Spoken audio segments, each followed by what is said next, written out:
Okay, continuing on with some of our evaluation questions, just here's a couple more. Describe one strength and one weakness associated with the use of aggregate supply policies in terms of its ability to assist with the goal of full employment. So you would need to choose one of the following. One, they can target particular sectors of the economy. So you need to provide examples of things that we've looked at throughout the last couple of weeks. So for example, they can provide training and wage subsidies for youth or older unemployed citizens. They can provide tax concessions for research and development into health. So they can target problem areas.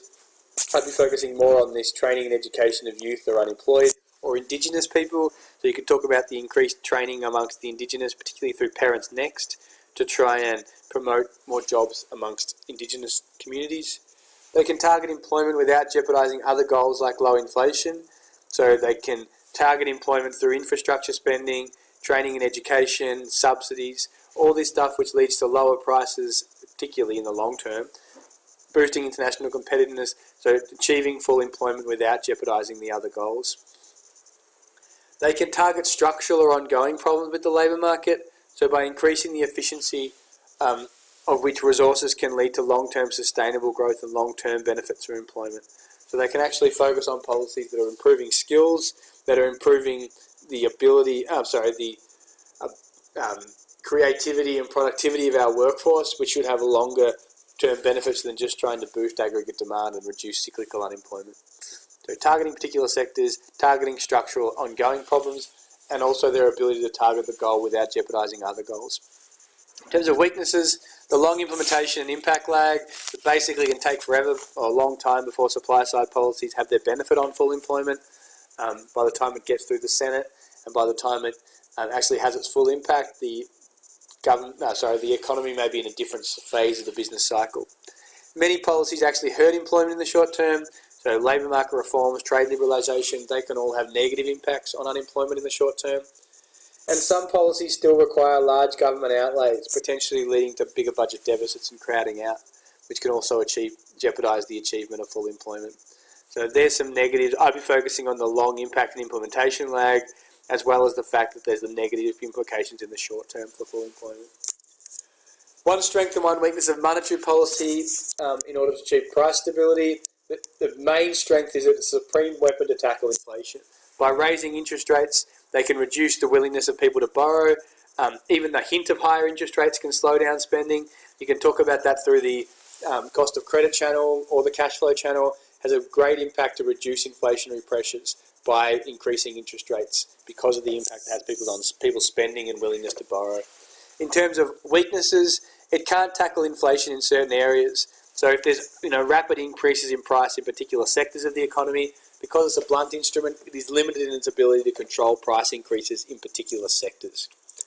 Referring to one strength and one weakness of budgetary policy, evaluate the effectiveness of a less expansionary budgetary policy stance in achieving the goal of price stability. First thing you need to do is define a less expansionary stance. So that means there's a smaller deficit and there's a smaller gap between the amount of injections into the economy and the amount of leakages. So there's an increase in leakages relative to injections designed to slow down aggregate demand and contract economic activity. So what is a less expansionary budget, and then what is a strength and a weakness of budgetary policy's ability to do that? And the strength is that the policies have a short impact lag. So if the government does decide to increase taxes, it can quickly help to reduce disposable incomes and reduce consumer spending throughout the economy. That way it can work powerfully to reduce aggregate demand from its higher levels initially. So the strength would be that it has a short impact lag. In terms of the weaknesses, contractionary policies are often hard to get through Parliament. They're very unpopular a lot of the time. So higher taxes, reduced welfare, other policies to try and slow down spending can often take a long time to get through Parliament, which makes it really hard for them to slow spending when inflation is out of control. Unlike monetary policy, can just go bang, we'll increase interest rates. Budgetary policy takes a lot longer because they have to pass through the Houses of Parliament and have to get people's approval. A couple of additional questions. Evaluate the relative effectiveness of using monetary versus budgetary to reduce structural unemployment. Problem with monetary, one, blunt instrument, can only tackle aggregate demand. Can't tackle structural unemployment in particular sectors, can only try and reduce cyclical unemployment through boosting growth, and you can link that through the channels. It can't target particular sectors, so it can't target high levels of structural unemployment in like manufacturing, or if there's a high levels that within certain states don't have the right skills. You can't train people through monetary policy.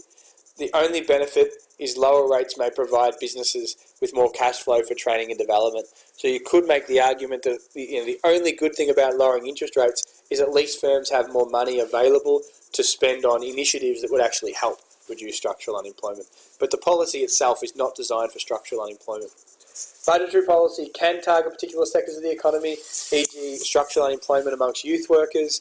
It can also target supply-side measures, so it can boost efficiency through training and education or subsidies to particular areas. That is really effective in trying to get people access to a job purely on the fact that they are lower costs of production and we're more internationally competitive, but also the fact that these people are more suited to the labour force now.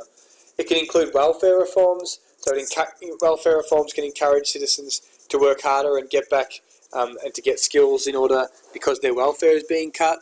So overall it can boost efficiency, which reduces structural unemployment in the short term by targeting particular people, by using welfare reforms to give people a greater incentive to develop skills and things like that.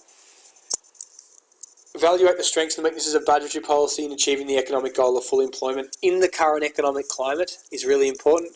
So define what budgetary policy is, then talk about how it can be effective because it can target particular sectors of the economy, give examples, so subsidies to employers to help reduce youth unemployment, the Youth Jobs Path program, all these things are benefits for full employment.